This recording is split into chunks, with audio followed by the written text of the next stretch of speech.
ಓಂ ಶಾಂತಿ. ತಾರೀಕು 31/1/2026 ಪ್ರಾತಃ ಮುರುಳಿ.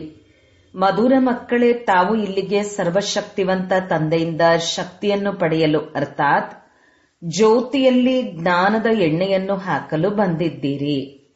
ಪ್ರಶ್ನೆ: ಶಿವನ ದಿಬ್ಬಣದ ಗಾಯನ ಏಕೆ ಇದೆ? ಉತ್ತರ: ಏಕೆಂದರೆ ಶಿವತಂದೆಯು ಯಾವಾಗ ಹಿಂತಿರುಗಿ ಹೋಗುವರೋ ಆಗ ಎಲ್ಲ ಆತ್ಮಗಳ ಸಮೂಹವು ಹಿಂದೆ ಹಿಂದೆ ಓಡಿ ಹೋಗುತ್ತದೆ. ಮೂಲವತನದಲ್ಲಿ ಆತ್ಮಗಳ ಗೂಡು ಏರ್ಪಾಡಾಗುತ್ತದೆ. ನೀವು ಪವಿತ್ರರಾಗುವ ಮಕ್ಕಳು ತಂದೆಯ ಜೊತೆ ಜೊತೆಯಲ್ಲಿ ಹೋಗುತ್ತೀರಿ. ಜೊತೆಯ ಕಾರಣವೇ ಶಿವನ ಮೆರವಣಿಗೆ ಅರ್ಥಾತ್ ದಿಬ್ಬಣದ ಗಾಯನವಿದೆ. ಓಂ ಶಾಂತಿ. ಮಕ್ಕಳು ಮೊಟ್ಟ ಮೊದಲಿಗೆ ಒಂದೇ ಮಾತನ್ನು ತಿಳಿದುಕೊಳ್ಳಬೇಕು. ನಾವೆಲ್ಲರೂ ಸಹೋದರ ಸಹೋದರ ಆಗಿದ್ದೇವೆ ಮತ್ತು ಅವರು ಎಲ್ಲರ ತಂದೆಯಾಗಿದ್ದಾರೆ. ಅವರಿಗೆ ಸರ್ವಶಕ್ತಿವಂತ ಎಂದು ಹೇಳಲಾಗುತ್ತದೆ. ನಿಮ್ಮಲ್ಲಿಯೂ ಸರ್ವಶಕ್ತಿಗಳಿತ್ತು. ನೀವು ವಿಶ್ವದ ಮೇಲೆ ರಾಜ್ಯ ಮಾಡುತ್ತಿದ್ದಿರಿ. ಭಾರತದಲ್ಲಿಯೇ ಈ ದೇವಿ ದೇವತೆಗಳ ರಾಜ್ಯವಿತ್ತು, ಅಂದರೆ ನೀವು ಮಕ್ಕಳ ರಾಜ್ಯವಿತ್ತು. ನೀವು ಪವಿತ್ರ ದೇವಿ ದೇವತೆಗಳಾಗಿದ್ದಿರಿ. ನಿಮ್ಮ ಕುಲ ಮತ್ತು ರಾಜಧಾನಿ ಇತ್ತು. ಎಲ್ಲರೂ ನಿರ್ವಿಕಾರಿಗಳಾಗಿದ್ದರು. ಯಾರು ನಿರ್ವಿಕಾರಿಯಾಗಿದ್ದರು? ಆತ್ಮರು. ಈಗ ಪುನಃ ನೀವು ನಿರ್ವಿಕಾರಿಗಳಾಗುತ್ತಿದ್ದೀರಿ. ಸರ್ವಶಕ್ತಿವಂತ ತಂದೆಯನ್ನು ನೆನಪು ಮಾಡಿ ಅವರಿಂದ ಶಕ್ತಿಯನ್ನು ಪಡೆಯುತ್ತಿದ್ದೀರಿ. ತಂದೆಯೇ ತಿಳಿಸಿದ್ದಾರೆ, ಆತ್ಮವೇ 84 ಜನ್ಮಗಳ ಪಾತ್ರವನ್ನು ಅಭಿನಯಿಸುತ್ತದೆ. ಅವರಲ್ಲಿ ಯಾವ ಸತೋಪ್ರಧಾನ ಶಕ್ತಿ ಇತ್ತೋ ಅದು ದಿನ ಪ್ರತಿದಿನ ಕಡಿಮೆಯಾಗುತ್ತಾ ಹೋಗುತ್ತದೆ. ಆಗ ಸತೋಪ್ರಧಾನರಿಂದ ತಮೋಪ್ರಧಾನರಾಗುವರು. ಹೇಗೆ ಬ್ಯಾಟರಿಯ ಶಕ್ತಿಯು ಕಡಿಮೆಯಾಗುತ್ತಾ ಹೋದಂತೆ ವಾಹನವು ನಿಂತು ಹೋಗುತ್ತದೆ. ಬ್ಯಾಟರಿಯು ಡಿಸ್ಚಾರ್ಜ್ ಆಗುತ್ತದೆ. ಆತ್ಮದ ಬ್ಯಾಟರಿಯು ಫುಲ್ ಡಿಸ್ಚಾರ್ಜ್ ಆಗುವುದಿಲ್ಲ. ಅಲ್ಪ ಸ್ವಲ್ಪ ಶಕ್ತಿಯು ಉಳಿದಿರುತ್ತದೆ. ಹೇಗೆ ಯಾರಾದರೂ ಮರಣ ಹೊಂದಿದಾಗ ದೀಪ ಬೆಳಗುತ್ತಾರೆ. ಜ್ಯೋತಿಯು ನಂದು ಹೋಗದಿರಲೆಂದು ಅದರಲ್ಲಿ ಎಣ್ಣೆಯನ್ನು ಹಾಕುತ್ತಾ ಇರುತ್ತಾರೆ. ಬ್ಯಾಟರಿಯ ಶಕ್ತಿಯು ಕಡಿಮೆಯಾದಾಗ ಮತ್ತೆ ಚಾರ್ಜ್ ಮಾಡಲು ಇಡುತ್ತಾರೆ. ಈಗ ನೀವು ಮಕ್ಕಳು ತಿಳಿದುಕೊಂಡಿದ್ದೀರಿ, ನೀವಾತ್ಮರು ಸರ್ವಶಕ್ತಿವಂತರಾಗಿದ್ದೀರಿ. ಈಗ ಮತ್ತೆ ನೀವು ಸರ್ವಶಕ್ತಿವಂತ ತಂದೆಯಿಂದ ತಮ್ಮ ಬುದ್ಧಿಯೋಗವನ್ನಿಡುತ್ತೀರಿ. ಅದರಿಂದ ತಂದೆಯ ಶಕ್ತಿಯು ನಿಮ್ಮಲ್ಲಿ ಬಂದು ಬಿಡಲಿ ಎಂದು. ಏಕೆಂದರೆ ಶಕ್ತಿಯು ಕಡಿಮೆಯಾಗಿ ಬಿಟ್ಟಿದೆ. ಅವಶ್ಯಕವಾಗಿ ಅಲ್ಪ ಸ್ವಲ್ಪ ಉಳಿದಿರುತ್ತದೆ. ಅದು ಸಂಪೂರ್ಣ ಸಮಾಪ್ತಿಯಾಗಿ ಬಿಟ್ಟರೆ ಮತ್ತೆ ಶರೀರವೇ ಇರುವುದಿಲ್ಲ. ಆತ್ಮವು ತಂದೆಯನ್ನು ನೆನಪು ಮಾಡುತ್ತಾ ಮಾಡುತ್ತಾ ಈಗ ಸಂಪೂರ್ಣ ಪವಿತ್ರವಾಗಿ ಬಿಡುತ್ತದೆ. ಸತ್ಯಯುಗದಲ್ಲಿ ನಿಮ್ಮ ಬ್ಯಾಟರಿಯು ಪೂರ್ಣ ಚಾರ್ಜ್ ಆಗುತ್ತದೆ. ಮತ್ತೆ ಸ್ವಲ್ಪ ಸ್ವಲ್ಪವಾಗಿಯೇ ಕಡಿಮೆಯಾಗುತ್ತಾ ಹೋಗುತ್ತದೆ. ತ್ರೇತಾಯುಗಕ್ಕೆ ಬರುವಷ್ಟರಲ್ಲಿ ಮೀಟರ್ ಕಡಿಮೆಯಾಗುತ್ತದೆ. ಅದಕ್ಕೆ ಕಲೆಗಳು ಎಂದು ಹೇಳಲಾಗುತ್ತದೆ. ಆತ್ಮ ಯಾವುದು ಸತೋಪ್ರಧಾನವಾಗಿತ್ತು ಅದು ಸತೋ ಆಯಿತು ಎಂದು ಹೇಳುತ್ತಾರೆ. ಅದರಲ್ಲಿನ ಶಕ್ತಿಯು ಕಡಿಮೆಯಾಗಿ ಬಿಡುತ್ತದೆ. ನೀವು ತಿಳಿದುಕೊಂಡಿದ್ದೀರಿ, ಸತ್ಯಯುಗದಲ್ಲಿ ನಾವು ಮನುಷ್ಯರಿಂದ ದೇವತೆಗಳಾಗಿ ಬಿಡುತ್ತೇವೆ. ಈಗ ತಂದೆಯು ತಿಳಿಸುತ್ತಾರೆ, ನನ್ನನ್ನು ನೆನಪು ಮಾಡಿದರೆ ನೀವು ತಮೋಪ್ರಧಾನರಿಂದ ಸತೋಪ್ರಧಾನ ಆಗಿ ಬಿಡುವಿರಿ. ನೀವೀಗ ತಮೋಪ್ರಧಾನರಾಗಿ ಬಿಟ್ಟಿದ್ದೀರಿ. ಆದ್ದರಿಂದ ಶಕ್ತಿ ಎಲ್ಲವೂ ಕಳೆದು ಹೋಗಿದೆ. ಮತ್ತೆ ತಂದೆಯನ್ನು ನೆನಪು ಮಾಡುವುದರಿಂದ ಪೂರ್ಣ ಶಕ್ತಿಯು ಬರುವುದು. ಏಕೆಂದರೆ ನಿಮಗೆ ತಿಳಿದಿದೆ, ದೇಹ ಸಹಿತ ದೇಹದ ಯಾವುದೆಲ್ಲ ಸಂಬಂಧಗಳಿವೆಯೋ ಅವೆಲ್ಲವೂ ಸಮಾಪ್ತಿಯಾಗಲಿವೆ. ನಂತರ ನಿಮಗೆ ಬೇಹದ್ದಿನ ರಾಜ್ಯವು ಸಿಗುತ್ತದೆ. ಬೇಹದ್ದಿನ ತಂದೆಯಾಗಿದ್ದಾರೆ. ಆದ್ದರಿಂದ ಬೇಹದ್ದಿನ ಆಸ್ತಿಯನ್ನೇ ಕೊಡುತ್ತಾರೆ. ನೀವೀಗ ಪತೀತರಾಗಿದ್ದೀರಿ. ನಿಮ್ಮ ಶಕ್ತಿಯು ಸಂಪೂರ್ಣ ಕಡಿಮೆಯಾಗಿ ಬಿಟ್ಟಿದೆ. ಹೇ ಮಕ್ಕಳೇ, ಈಗ ನನ್ನನ್ನು ನೆನಪು ಮಾಡಿ. ನಾನು ಸರ್ವಶಕ್ತಿವಂತ ಆಗಿದ್ದೇನೆ. ನನ್ನ ಮೂಲಕ ಸರ್ವಶಕ್ತಿವಂತ ರಾಜ್ಯವು ಸಿಗುತ್ತದೆ. ಸತ್ಯಯುಗದಲ್ಲಿ ದೇವಿ ದೇವತೆಗಳು ಇಡೀ ವಿಶ್ವದ ಮಾಲೀಕರಾಗಿದ್ದರು. ಪವಿತ್ರರಾಗಿದ್ದರು. ದೈವಿ ಗುಣವಂತರಾಗಿದ್ದರು. ಈಗ ಆ ದೈವಿ ಗುಣಗಳು ಇಲ್ಲ. ಎಲ್ಲರ ಬ್ಯಾಟರಿಯು ಪೂರ್ಣ ಡಿಸ್ಚಾರ್ಜ್ ಆಗತೊಡಗಿದೆ. ಈಗ ಮತ್ತೆ ಬ್ಯಾಟರಿಯನ್ನು ತುಂಬಿಸಲಾಗುತ್ತದೆ. ಪರಮಪಿತ ಪರಮಾತ್ಮನ ಜೊತೆ ಬುದ್ಧಿಯೋಗವನ್ನಿಡದ ಹೊರತು ಬ್ಯಾಟರಿಯು ಚಾರ್ಜ್ ಆಗಲು ಸಾಧ್ಯವಿಲ್ಲ. ಆ ತಂದೆಯೇ ಸದಾ ಪಾವನ ಆಗಿದ್ದಾರೆ. ಇಲ್ಲಿ ಎಲ್ಲರೂ ಪತೀತರಾಗಿದ್ದಾರೆ. ಯಾವಾಗ ಪವಿತ್ರವಾಗಿರುವರೋ ಆಗ ಬ್ಯಾಟರಿ ಚಾರ್ಜ್ ಆಗಿರುತ್ತದೆ. ಆದ್ದರಿಂದ ಈಗ ತಂದೆಯು ತಿಳಿಸುತ್ತಾರೆ, ಒಬ್ಬರನ್ನೇ ನೆನಪು ಮಾಡಬೇಕು. ಶ್ರೇಷ್ಠಾತಿ ಶ್ರೇಷ್ಠ ಭಗವಂತನಾಗಿದ್ದಾರೆ, ಉಳಿದೆಲ್ಲವೂ ರಚನೆಯಾಗಿದೆ. ರಚನೆಯಿಂದ ರಚನೆಗೆ ಎಂದು ಆಸ್ತಿಯೂ ಸಿಗುವುದಿಲ್ಲ. ರಚಯಿತ ಒಬ್ಬರೇ ಆಗಿದ್ದಾರೆ, ಅವರು ಬೇಹದ್ದಿನ ತಂದೆಯಾಗಿದ್ದಾರೆ. ಉಳಿದೆಲ್ಲರೂ ಅಲ್ಪಕಾಲದ ತಂದೆಯಾಗಿದ್ದಾರೆ. ಬೇಹದ್ದಿನ ತಂದೆಯನ್ನು ನೆನಪು ಮಾಡುವುದರಿಂದ ಬೇಹದ್ದಿನ ರಾಜ್ಯ ಭಾಗ್ಯವು ಸಿಗುತ್ತದೆ. ಅಂದಾಗ ಮಕ್ಕಳು ಆಂತರಿಕವಾಗಿ ತಿಳಿದುಕೊಳ್ಳಬೇಕು, ನಮಗಾಗಿ ತಂದೆಯು ಹೊಸ ಪ್ರಪಂಚ ಸ್ವರ್ಗದ ಸ್ಥಾಪನೆ ಮಾಡುತ್ತಿದ್ದಾರೆ. ಡ್ರಾಮಾ ಪ್ಲಾನ್ ಅನುಸಾರ ಸ್ವರ್ಗದ ಸ್ಥಾಪನೆಯಾಗುತ್ತಿದೆ. ನಿಮಗೆ ತಿಳಿದಿದೆ ಸತ್ಯಯುಗ ಬರಲಿದೆ. ಸತ್ಯಯುಗದಲ್ಲಿ ಸದಾ ಸುಖವಿರುತ್ತದೆ. ಅದು ಹೇಗೆ ಸಿಗುತ್ತದೆ? ಅದಕ್ಕಾಗಿ ತಂದೆಯು ತಿಳಿಸುತ್ತಾರೆ, ನನ್ನೊಬ್ಬನನ್ನೇ ನೆನಪು ಮಾಡಿ. ನಾನು ಸದಾ ಪಾವನ ಆಗಿದ್ದೇನೆ. ನಾನೆಂದೂ ಮನುಷ್ಯ ತನುವನ್ನು ಪಡೆದುಕೊಳ್ಳುವುದಿಲ್ಲ. ದೈವಿ ಶರೀರವನ್ನಾಗಲಿ ಮಾನವ ಶರೀರವನ್ನಾಗಲಿ ತೆಗೆದುಕೊಳ್ಳುವುದಿಲ್ಲ. ಅರ್ಥಾತ್ ನಾನು ಜನನ ಮರಣದಲ್ಲಿ ಬರುವುದಿಲ್ಲ. ಕೇವಲ ನೀವು ಮಕ್ಕಳಿಗೆ ಸ್ವರ್ಗದ ರಾಜ್ಯಭಾಗ್ಯವನ್ನು ಕೊಡಲು ಇವರ 60 ವರ್ಷದ ವಾನಪ್ರಸ್ಥ ಸ್ಥಿತಿಯಲ್ಲಿ ಇವರ ತನುವಿನಲ್ಲಿ ಬರುತ್ತೇನೆ. ಇವರೇ ಪೂರ್ಣ ಸತೋ ಪ್ರಧಾನರಿಂದ ತಮೋ ಪ್ರಧಾನ ಆಗಿದ್ದಾರೆ. ನಂಬರ್ 1 ಸರ್ವಶ್ರೇಷ್ಠನು ಭಗವಂತನಾಗಿದ್ದಾರೆ. ಅವರ ನಂತರ ಸೂಕ್ಷ್ಮವತನವಾಸಿ ಬ್ರಹ್ಮ ವಿಷ್ಣು ಶಂಕರ ಇದ್ದಾರೆ. ಇವರ ಸಾಕ್ಷಾತ್ಕಾರವಾಗುತ್ತದೆ. ಸೂಕ್ಷ್ಮವತನವು ಮಧ್ಯದಲ್ಲಿದೆ ಅಲ್ಲವೇ? ಅಲ್ಲಿ ಶರೀರವಿರಲು ಸಾಧ್ಯವಿಲ್ಲ. ಸೂಕ್ಷ್ಮ ಶರೀರವನ್ನು ಕೇವಲ ದಿವ್ಯ ದೃಷ್ಟಿಯಿಂದ ನೋಡಲಾಗುತ್ತದೆ. ಮನುಷ್ಯ ಸೃಷ್ಟಿಯು ಇಲ್ಲಿದೆ. ಉಳಿದಂತೆ ಅವರು ಕೇವಲ ಸಾಕ್ಷಾತ್ಕಾರಕ್ಕಾಗಿ ಫರಿಷ್ಠೆಗಳಾಗಿದ್ದಾರೆ. ನೀವು ಮಕ್ಕಳು ಸಹ ಅಂತಿಮದಲ್ಲಿ ಸಂಪೂರ್ಣ ಪವಿತ್ರರಾದಾಗ ನಿಮ್ಮದು ಸಾಕ್ಷಾತ್ಕಾರವಾಗುತ್ತದೆ. ಇಂತಹ ಫರಿಷ್ಠೆಗಳಾಗಿ ನಂತರ ಸತ್ಯಯುಗದಲ್ಲಿ ಇಲ್ಲಿಗೆ ಬಂದು ಸ್ವರ್ಗದ ಮಾಲೀಕರಾಗುತ್ತೀರಿ. ಈ ಬ್ರಹ್ಮರವರು ಯಾವುದೇ ವಿಷ್ಣುವನ್ನು ನೆನಪು ಮಾಡುವುದಿಲ್ಲ. ಇವರು ಸಹ ಶಿವತಂದೆಯನ್ನು ನೆನಪು ಮಾಡುತ್ತಾರೆ ಮತ್ತು ನಂತರ ಈ ವಿಷ್ಣುವಾಗುತ್ತಾರೆ. ಇವರು ಹೇಗೆ ರಾಜ್ಯ ಪಡೆದರು ಎಂಬುದನ್ನು ತಿಳಿದುಕೊಳ್ಳಬೇಕಲ್ಲವೇ? ರಾಜ್ಯಕ್ಕಾಗಿ ಯಾವುದೇ ಯುದ್ಧ ಇತ್ಯಾದಿಗಳಂತೂ ಆಗುವುದಿಲ್ಲ. ದೇವತೆಗಳು ಹಿಂಸೆಯನ್ನು ಹೇಗೆ ಮಾಡುವರು? ಈಗ ನೀವು ಮಕ್ಕಳು ತಂದೆಯನ್ನು ನೆನಪು ಮಾಡಿ ರಾಜ್ಯ ಭಾಗ್ಯವನ್ನು ಪಡೆದುಕೊಳ್ಳುತ್ತೀರಿ. ಯಾರಾದರೂ ನಂಬಲಿ ನಂಬದಿರಲಿ, ಗೀತೆಯಲ್ಲಿಯೂ ಇದೆ. ಹೇ ಮಕ್ಕಳೇ, ದೇಹ ಸಹಿತ ದೇಹದ ಎಲ್ಲಾ ಧರ್ಮಗಳನ್ನು ಬಿಟ್ಟು ನನ್ನೊಬ್ಬನನ್ನೇ ನೆನಪು ಮಾಡಿ. ಮಮತೆಯನ್ನಿಟ್ಟುಕೊಳ್ಳಲು ಅವರಿಗಂತೂ ದೇಹವೇ ಇಲ್ಲ. ಸ್ವಲ್ಪ ಸಮಯಕ್ಕಾಗಿ ನಾನು ಇವರ ಶರೀರದ ಆಧಾರವನ್ನು ಪಡೆದುಕೊಳ್ಳುತ್ತೇನೆ. ಇಲ್ಲವೆಂದರೆ ಜ್ಞಾನವನ್ನು ಹೇಗೆ ಕೊಡಲಿ? ನಾನು ಬೀಜರೂಪನಲ್ಲವೇ? ಇಡೀ ವೃಕ್ಷದ ಜ್ಞಾನವು ನನ್ನ ಬಳಿ ಇದೆ, ಮತ್ಯಾರಿಗೂ ಗೊತ್ತಿಲ್ಲ.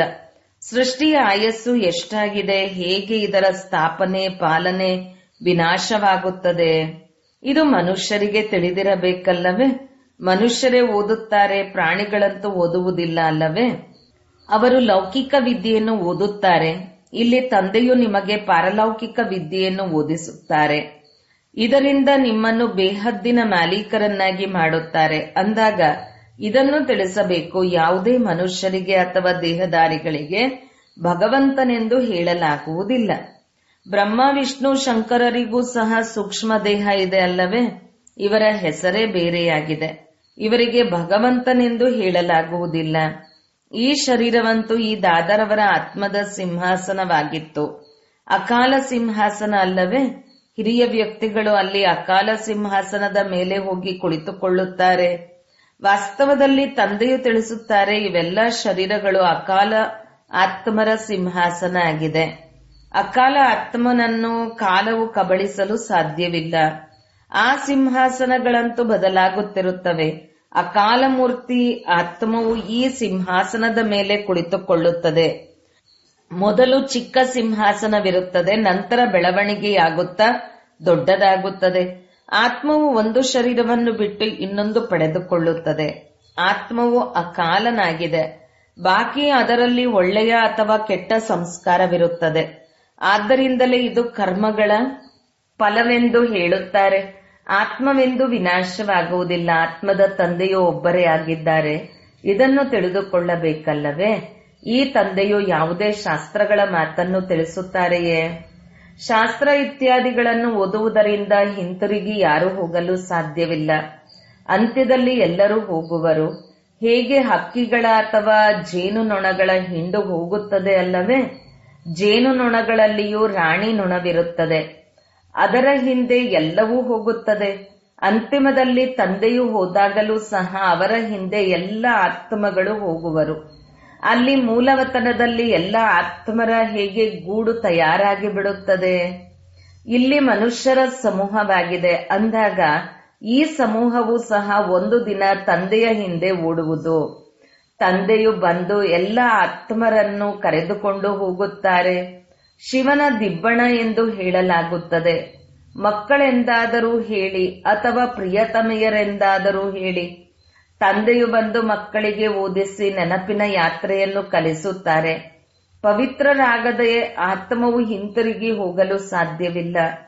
ಯಾವಾಗ ಪವಿತ್ರವಾಗಿ ಬಿಡುವುದೋ ಆಗ ಮೊಟ್ಟ ಮೊದಲು ಶಾಂತಿಧಾಮಕ್ಕೆ ಹೋಗುವುದು.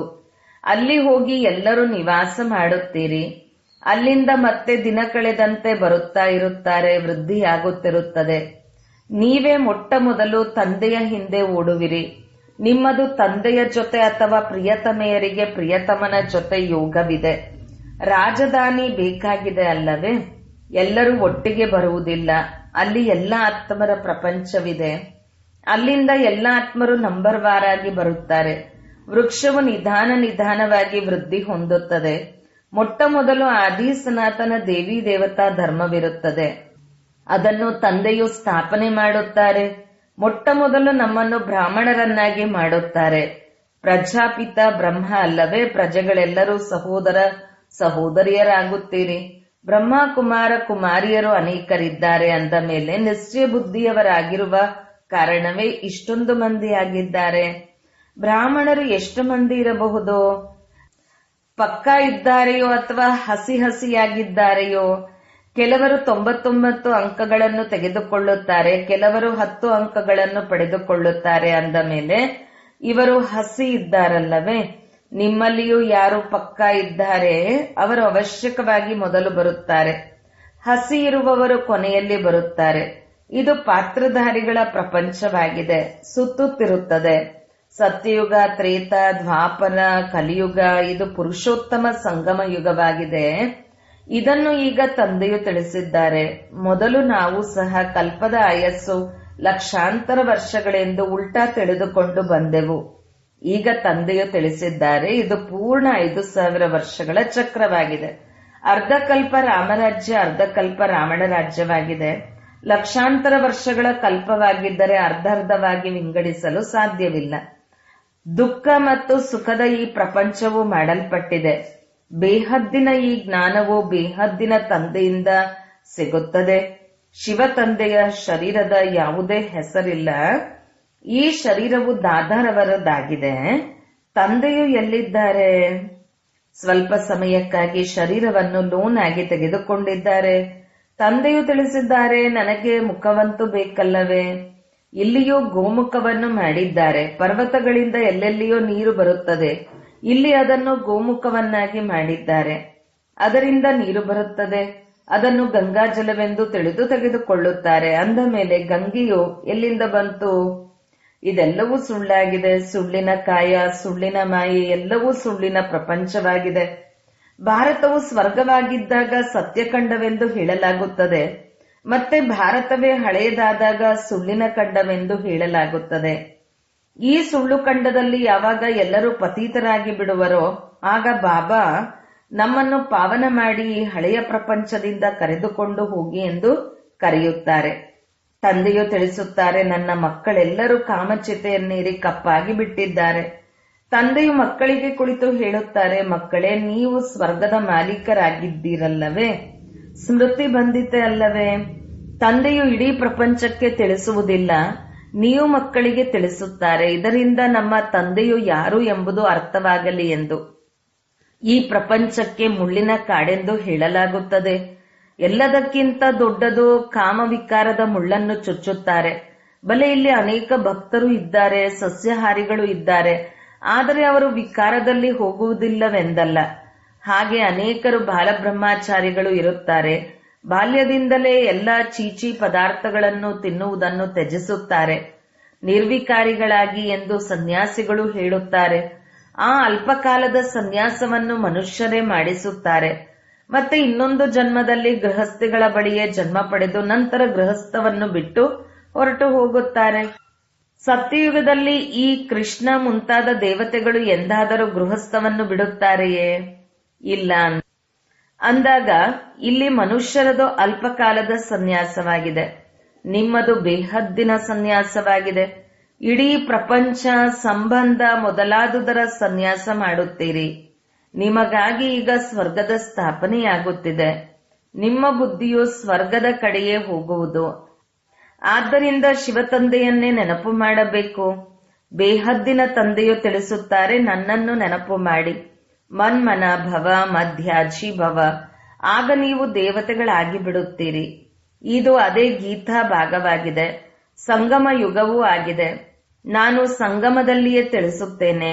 ರಾಜಯೋಗವನ್ನು ಅವಶ್ಯಕವಾಗಿ ಮೊದಲ ಜನ್ಮದಲ್ಲಿ, ಅಂದರೆ ಸಂಗಮದಲ್ಲಿಯೇ ಇವರು ಕಲಿತಿರಬೇಕು.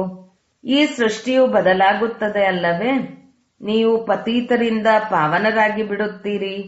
ಈಗ ಇದು ಪುರುಷೋತ್ತಮ ಸಂಗಮ ಯುಗವಾಗಿದೆ.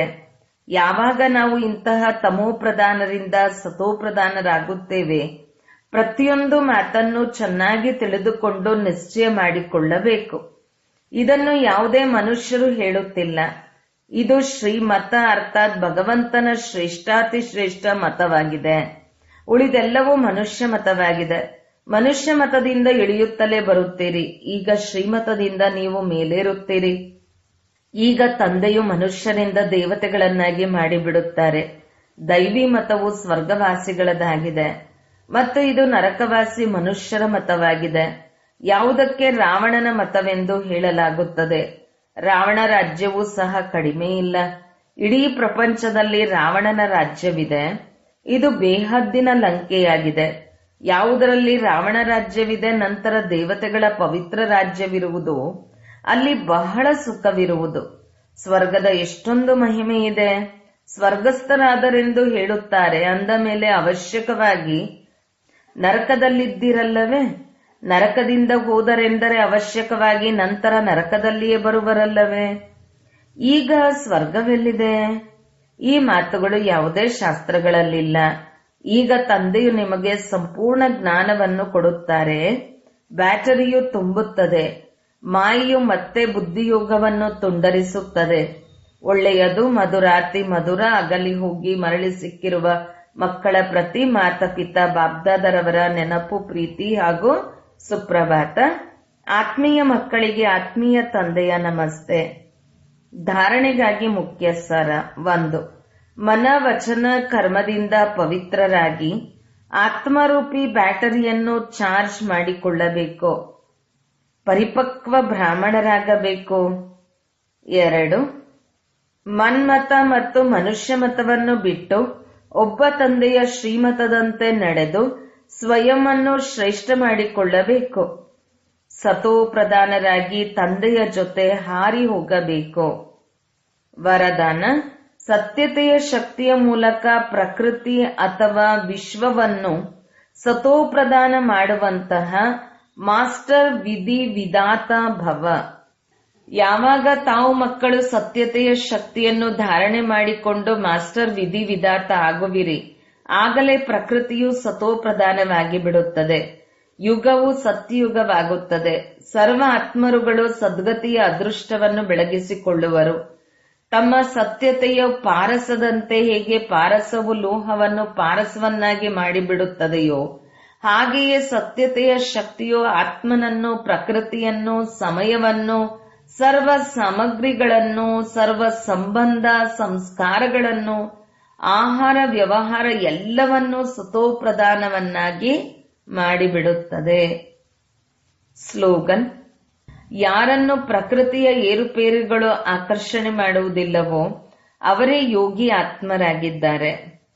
ಅವ್ಯಕ್ತ ಸೂಚನೆ: ಈ ಅವ್ಯಕ್ತ ಮಾಸದಲ್ಲಿ ಬಂಧನ ಮುಕ್ತರಾಗಿ ಜೀವನ್ಮುಕ್ತ ಸ್ಥಿತಿಯ ಅನುಭವ ಮಾಡಿರಿ. ಸ್ವದರ್ಶನ ಚಕ್ರಧಾರಿಯಾಗಿ ನಂತರ ಛತ್ರಧಾರಿಯಾಗಿರಿ. ದೇಹದ ಸ್ಮರಣೆಯ ಅನೇಕ ವ್ಯರ್ಥ ಸಂಕಲ್ಪಗಳ ಚಕ್ರದಿಂದ, ಲೌಕಿಕ ಮತ್ತು ಅಲೌಕಿಕ ಸಂಬಂಧಗಳ ಚಕ್ರದಿಂದ, ಅನೇಕ ಜನ್ಮಗಳ ಸ್ವಭಾವ ಸಂಸ್ಕಾರಗಳ ಚಕ್ರದಿಂದ ಪ್ರಕೃತಿಯ ವಿವಿಧ ಆಕರ್ಷಣೆಗಳ ಚಕ್ರಗಳಿಂದ ಮುಕ್ತರಾದಾಗ ಅನ್ಯ ಆತ್ಮಗಳನ್ನು ಸಹ ತಂದೆಯಿಂದ ಲಭಿಸಿದ ಶಕ್ತಿಗಳ ಮೂಲಕ ಆ ಅನೇಕ ಚಕ್ರಗಳಿಂದ ಸುಲಭವಾಗಿ ಮುಕ್ತಗೊಳಿಸುವಿರಿ ಹಾಗೂ ಜೀವನ್ಮುಕ್ತರನ್ನಾಗಿ ಮಾಡಬಹುದು. ಓಂ ಶಾಂತಿ.